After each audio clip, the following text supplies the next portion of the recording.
we'll often put boxes in the enclosure with hay and straw in, alpaca fur.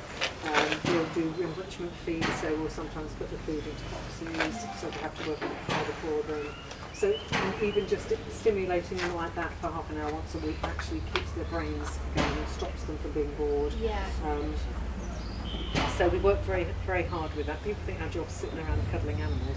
It's not very God, rubbish. no, definitely not. 95% of it is cleaning, Yeah. husbandry, thinking of enrichment things, yeah, and their health, yeah. So I'm just going to open the set gate, so if you make sure that you could just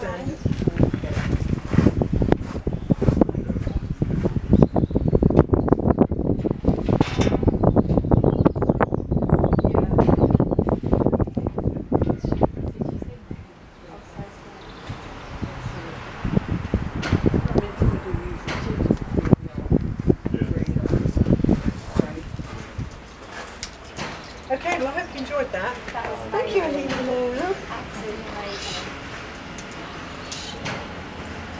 Good girl. You're such a I can't be bothered to chat about you.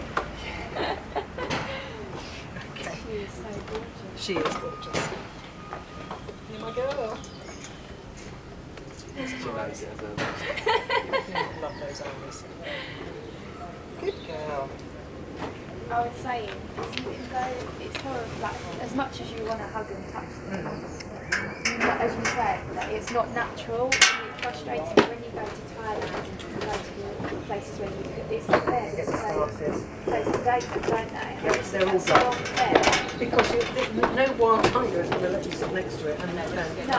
be all over and take your photograph. Exactly. Not only are they drugged, they're